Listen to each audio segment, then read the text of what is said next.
I'm a proud father of a very pretty and clever young girl in Sana. So I understand what it is to have a girl as a child, and I think it's our duty to help them grow properly. Majority of our girl children stay in villages, stay in areas on the outskirts of the city, and they don't get the best facilities in school. And I've seen that with my own eyes. So it's a duty for all of us, whether it's in school, whether it's in normal life, whether it's in public life, is to provide facilities to a girl child.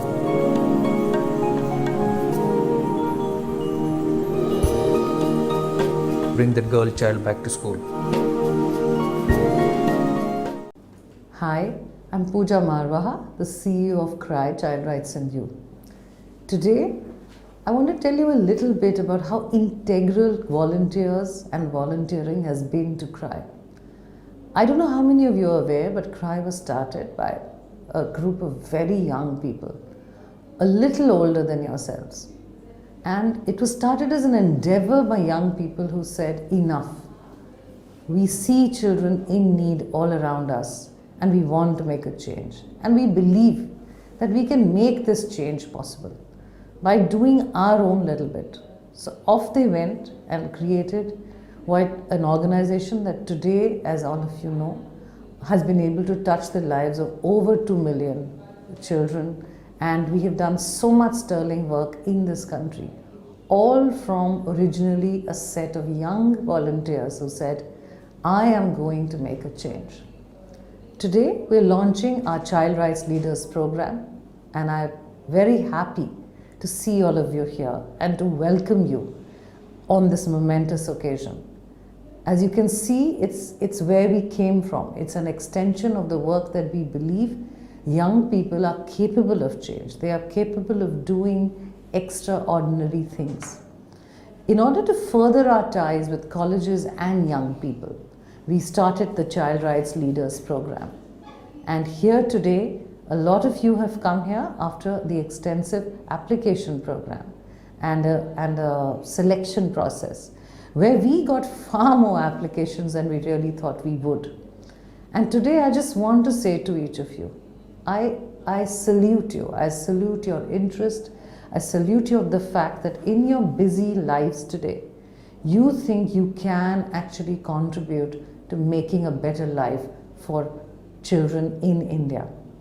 You know what really excites me about being with young people, and I myself joined CRY when I was fairly young, is that I know that you will be a set of people who will have unbelievable ideas and energy, and you'll be bubbling with the things that you can do.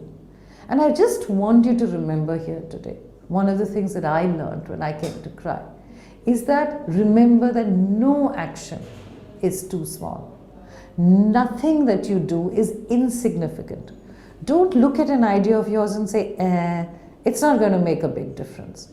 Believe me, in the long run, those small ideas 36 years ago made a big, big difference. So the capacity of each one of your actions to make a big difference, to become part of a larger movement called CRY, is really what this program is based on. Ripon, our founder, said that ordinary people can do extraordinary things if they really want to make a change. So I want each one of you to look within yourself and say, I am a leader. I can lead other people to do extraordinary things. Not just can I do and think of ideas myself, but what I have to constantly think about is how do I get others to do it? And that is what leadership is all about. It's about saying and becoming the change yourself.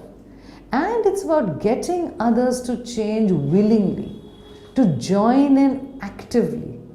And really, that's what I invite you today. I hope you use this space to learn to become what I call active leaders, to become inspirational leaders, to be able to lead and inspire people who are your age, who could be your classmates, they could be your seniors, they could be junior to you, but to be able to inspire them to join you in doing something for children.